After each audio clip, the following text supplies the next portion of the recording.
Il est fort probable que vous utilisiez des tuyaux en fonte ductile à tous les jours sans même le savoir. En effet, les conduits souterrains qui vous acheminent de l'eau potable sont coulés en fonte ductile. Il en va de même pour les conduits d'égout qui évacuent vos eaux usées. La fonte ductile est plus souple que la fonte grise habituelle. Donc, sous pression, elle pliera avant de se briser. Les tuyaux en fonte ductile, un fer malléable, sont fabriqués à 90% de métal recyclé et ont une durée de vie de plusieurs centaines d'années. La production commence dans le parc à ferraille de l'usine de tuyaux. Ces vieilles voitures sont en route pour le déchiqueteur qui les réduira en pièces. L'usine trie ses morceaux par matériaux. Elle rejette le plastique, vend l'aluminium et le cuivre et garde l'acier et le fer.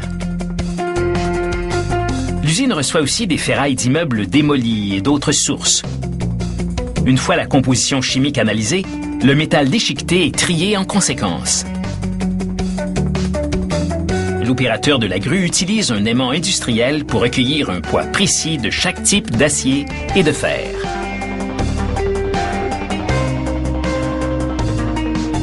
Les métaux déchiquetés vont dans un haut four alimenté de coke, une forme de charbon. À 1400 degrés Celsius, le fer et l'acier se liquéfient et les impuretés sont éliminées. Les ouvriers ajoutent alors du magnésium. La fonte grise ordinaire devient ainsi de la fonte ductile, plus résistante et plus souple.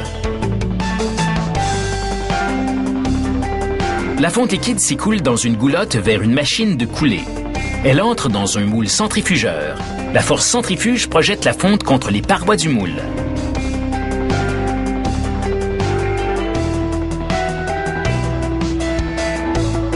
Un système de refroidissement abaisse la température des parois afin que la fonte se solidifie en quelques secondes. Un extracteur retire alors un tuyau de fonte ductile de 6 mètres de long, la norme de l'industrie. Avant chaque moulage, des ouvriers insèrent une forme ronde, un noyau, dans l'une des extrémités du moule. La fonte emplit le vide entre le noyau et le moule, formant ainsi un bout évasé appelé une tulipe. Afin de raccorder des tuyaux, les installateurs insèrent le bout uni d'un tuyau dans la tulipe du précédent. Le noyau bouche aussi l'extrémité du moule, évitant ainsi que la fonte liquide ne s'écoule pendant le moulage. Un joint en caoutchouc scelle la liaison.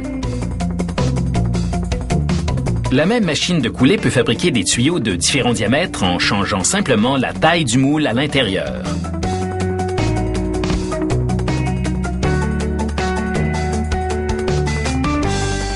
Une fois le tuyau extrait, l'usine le pèse et mesure l'épaisseur de sa paroi afin de s'assurer qu'il respecte les spécifications.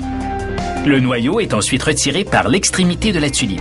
Comme il est fait de sable et de résine plastique, il se désagrège tout simplement.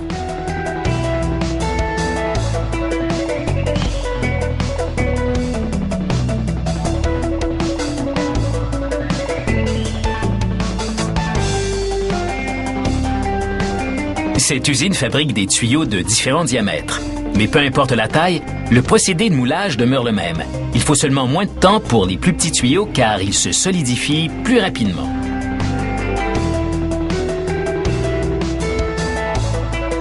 Un tuyau fraîchement moulé atteint environ 800 degrés Celsius. Toutefois, dès qu'il quitte le moule, sa température chute.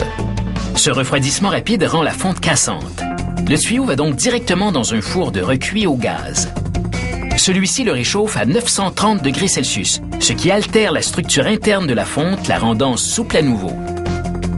Le tuyau passe alors dans une chambre de refroidissement où il est aspergé d'eau froide. Pour éviter que la corrosion attaque la fonte, l'intérieur est aspergé de ciment afin de former un revêtement de 3 mm d'épaisseur.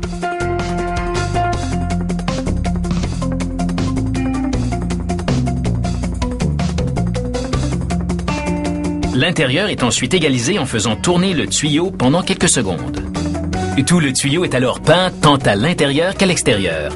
La surface est ainsi scellée, ce qui permet au ciment de durcir pendant les 24 prochaines heures.